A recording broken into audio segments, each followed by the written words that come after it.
You've just heard Xan Tyler and Dusty Stray and Home, which is taken it from their debut album, and it's the title track. And I'm delighted to be joined by Xan now. Hello there. Hi, how you doing? I'm really good, thank you. And before we talk about the album more generally, tell us about the title track that we've just heard. Well, Home is so the album kind of got kind of quite preoccupied with beginnings and endings, and I'll kind of go into the reason for that, why.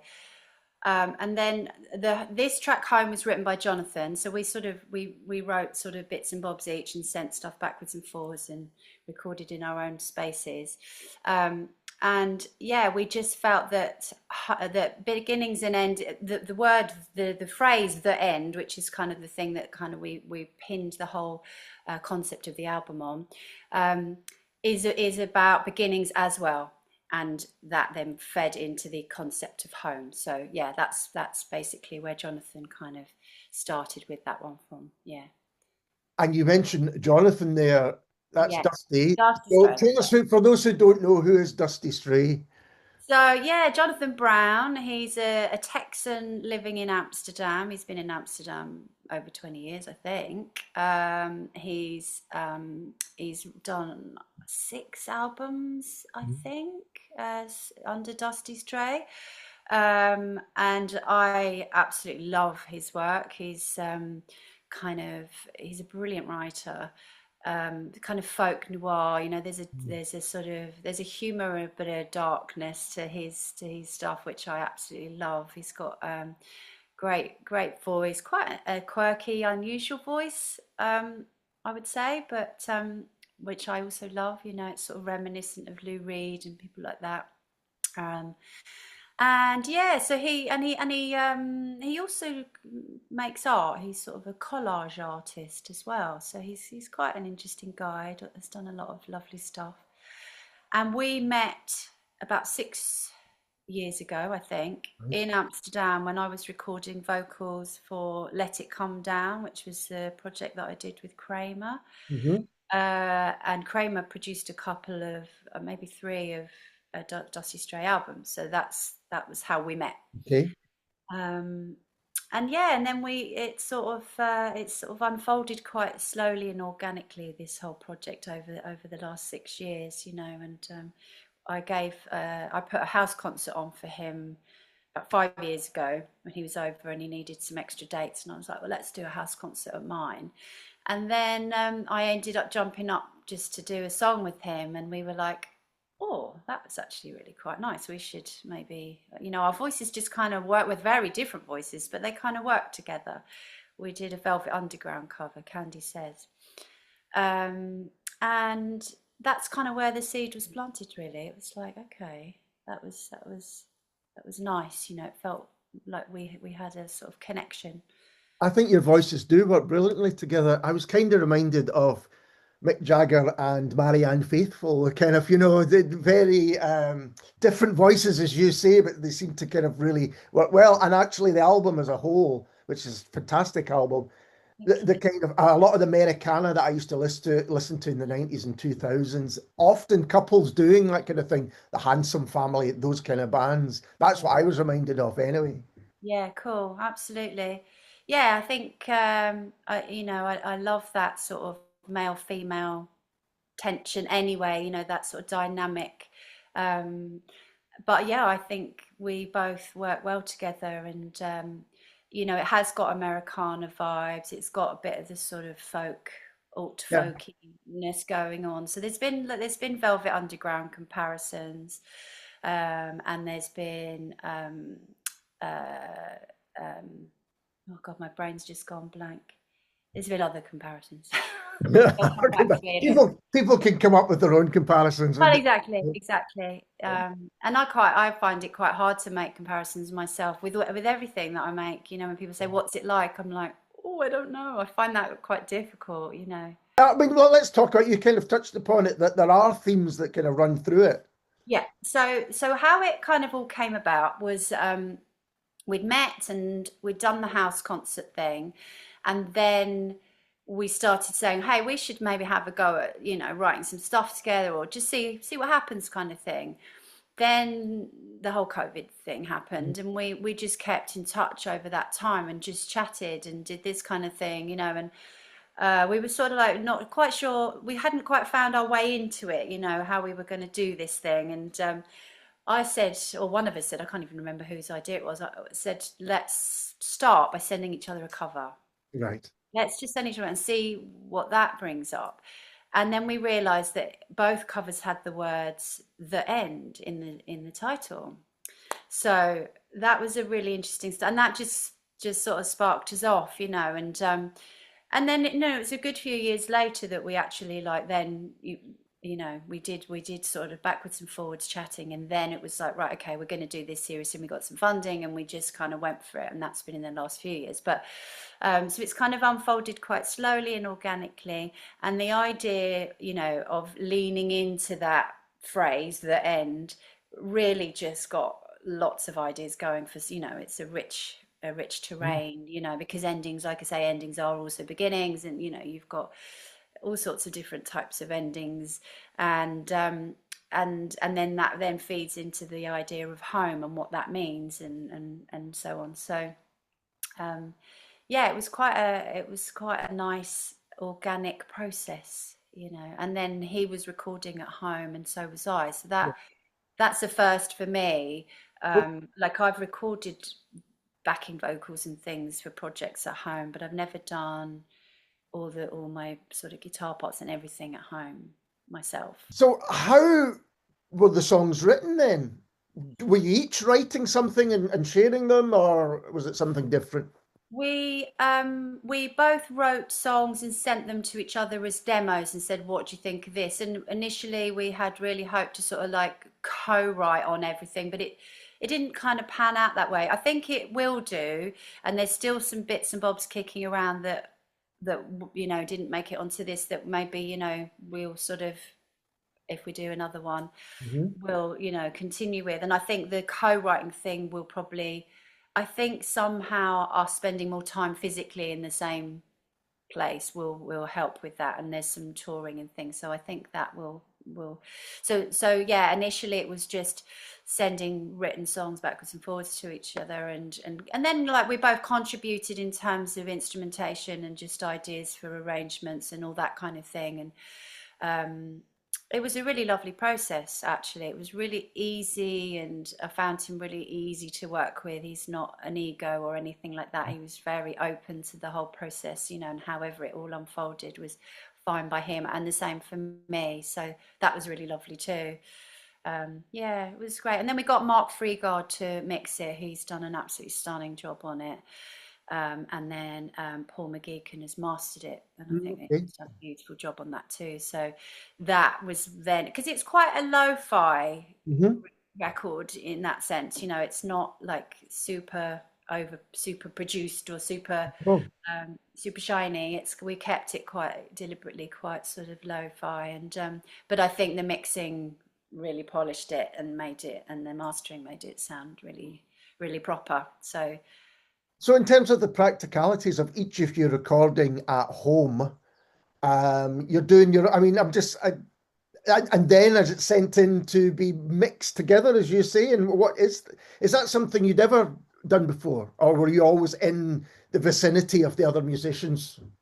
it's the first time I've done the whole thing Yeah, remotely. Yeah. Like with Holding Up Half the Sky, Boo and I spent a lot of time beforehand, getting the songs ready. And then we did a week of rehearsing live together, yeah, and then we went into Chem 19 and recorded it sort of as live as possible. And then there was overdubs. And then I did do some backing vocals and little bits and pieces from my home setup, and sent those in. And, Jamie Savage, who was mixing sort of, so yeah. And then when I've worked with Mad Professor, that was always done um, at Ariwa. I always went down to Ariwa. And then with Kramer, we were together when he did a lot of the sort of the main sort of instrumentation actually over there, and then I did all the vocals when we met in Amsterdam. So yeah, it's kind of a first. It's so I was learning a lot, and I have learned a lot on this doing this. And some of that has been really lovely, simple stuff like you can do it, like because I would have run away from that idea before. I would have found a way to maybe not do that because I just, my imposter syndrome would have just kicked in too much, and the idea of me playing and recording my own guitar parts and things like that, because I've always kind of been a bit of a downer on my guitar playing. It's functional guitar playing, and it's always like, oh no, I can't do that. So, it's actually, you can do that, and it sounds quite nice, and and all the other things that you've added work, and he's Yeah. brilliant. He's an amazing multi-instrumentalist, and he's also very into like quirky instruments, so we've got, interesting little other bits and bobs. Yeah. But we're Right, both into absolutely. that, like I've got my omnichord and my shriti that I use for live, and we've got both of those in this album, and melodicas, and Yeah. just little bits and pieces, banjo. The reason I'm kind of asking that is because it's an intimate record. It sounds as though you could have recorded it in the same room, absolutely. So for it to be done, as you suggest, is interesting. Yeah, lots of people have said that, like that, especially with the vocals, like they're very surprised to hear that we weren't side by side Yeah. recording the vocals, because I think they do have a real intimate feel to them, which I'm really chuffed about, and I'm really delighted to say that although we haven't done a lot of live stuff yet, we have done a couple of little bits and bobs, and it really, really gels live. Like we just have a really nice connection with the harmonies. They're just really working well together. So that's really exciting too. You've got a couple of launch shows coming up. What can people expect then from those? And where are they for a start? One in Glasgow, one in Amsterdam. Yeah, yeah. So we thought, obviously he's got his fan base over there and his friends and family and everything. So it was like, oh, what the hell? Let's try and do two. So yeah, we're doing Partick Bowling Club on the 7th of November. Mhm. Then we've got some in-stores. We're doing an in-store at Europa in Stirling the next day on the 8th, and then we're doing Loud and Clear in Edinburgh on the 9th. Mhm. Then we fly over to Amsterdam, and we've got, I can't remember the names of these places, unfortunately, because, yeah, but play a couple of in-stores and a little radio thing and something else. In fact, we're doing a radio thing before the launch as well for Cumbernauld FM Oh yeah. on the day. So, we're kind of we're together for a short time, so we're cramming as much in. And then on the 13th, 14th is our Amsterdam launch at De Kring, which is a really lovely arts venue in the centre of Amsterdam. It's a really, really great venue, so it's a bit of a coup to be doing it there. And amazingly, there's a whole bunch of people coming over from here to Amsterdam. So Fantastic. yeah, I'm delighted. There's about 10 or 12 people have bought flights to come over, and they're using it as a good excuse to go and have a little weekend in Amsterdam. So it's going to be really fun. And the Fantastic. idea is what we decided to do is, instead of, I hope this is going to work. I think it's going to work. Instead of getting a support for these dates, we're going to kind of be our own support. So we'll do like 15 minutes each of our own material. I'll do some Holding Up Half the Sky songs, and he'll do some from his back catalogue. And then we'll do our thing. So it's kind of like an evening with Xan Tyler Yeah. and Dusty Stray is the idea. And then we'll do the entire album, and it's just us. So we've got all those instruments out, and Wow. a bit of juggling going on. So But that'll be great. yeah, it should be fun. And that makes sense to me that you're just going to, to do the whole album. It'd be amazing to see these songs played live. I think 10 tracks on the album. Is that right? Yeah, Perfect album length to be doing that. yeah, yeah. And talking of gigs, I think the last time I saw you was at your gig for Holding Up Half the Sky at the Panopticon, and it was a fantastic night. Oh, yeah, that was a good night, wasn't it? Yeah. Another ambitious launch thing, and it nearly killed me, all of that, just doing that big art exhibition. And Yeah, it was part gig, part art exhibition in this incredible old space, where I think numbers were limited for safety reasons and all sorts of things. It Yeah, was, yeah, yeah. yeah. It was a beautiful space, yeah, and you had to sort of watch your decibels because the plaster doesn't like, high volume, and yeah, I really loved working in that space. It was wonderful. I'd love to do something else there. It was a great night. Yeah, And you must lovely. have been delighted with the reception to the album. You know, everyone seemed to love it. Yeah, it's been amazing. It's been a real amazing journey, actually. Like, because I did, hooking up with Last Night from Glasgow, and they've really taken me under their wing and sort of, put me with the lots of lovely bands and lots of lovely shows. And, I've really felt part of a big family there, and that's been really lovely. And then, a lot of gigs this year have come my way without a huge amount of effort on my part. Like, things are coming to me, which has just been really nice, because chasing gigs can be quite hard work, and I've had some really, really nice shows this year. So yeah, that's nice. And it's also helped with this project. So, we're planning a tour for April Right. here. And it's been, a bit easier to get people to sort of look at dates for me. So far we've got the Green Note again in London, and Worthing Arts Cellar, which is apparently a lovely little venue down on the south coast. So we're doing that. So we're looking at a few dates on the way back up, Liverpool and Sheffield maybe.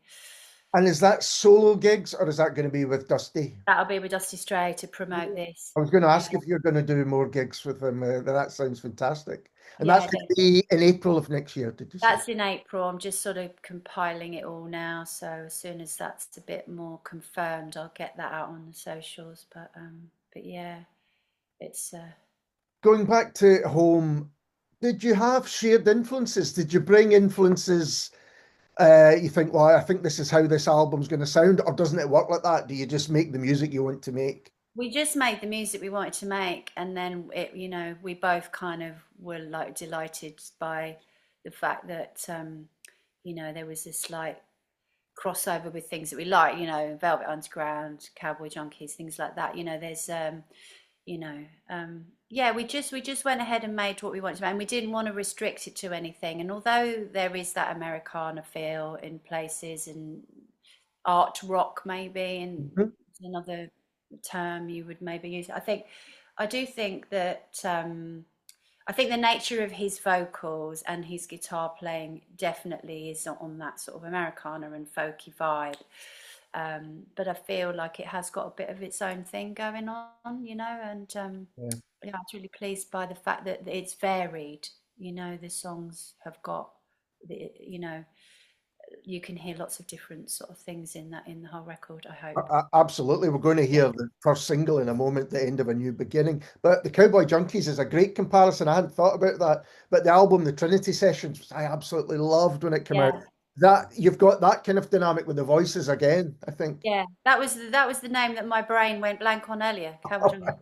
Yeah, absolutely. Absolutely. Yeah. And again, we've heard Home and we're going to hear The End of a New Beginning, which makes your point that they are different kind of tracks. Can you tell us a bit about The End of a New Beginning? What's that about? Again, Again, the end is in there. yeah, so it's, I mean, I quite like to not get too sort of into the overall meanings, because I Yeah. think you can read what you want in, and I really want people to do that with all of the songs. That song was written by Jonathan, Mhm. and it's definitely got some relationship, you know, related content in there. I don't think that all of the songs on our album are autobiographical. Right. Um, some of them are, some of them aren't. And again, I like people to sort of decide for themselves, what meanings they like to sort of get from them, if you know what I mean. I do. And I guess the title, The End of a New Beginning, kind of sums up what you've been talking about. That kind of Absolutely. circular, and that the end is often the beginning of something else. Yeah, exactly. Exactly. Yeah. Zan, it's always lovely to catch up and talk to you. All the very best with the album. I think it's brilliant. Thank you. Thanks so much. I really appreciate you having me on again. It's lovely to catch up. And this is Xan Tyler and Dusty Stray and the end of a new beginning.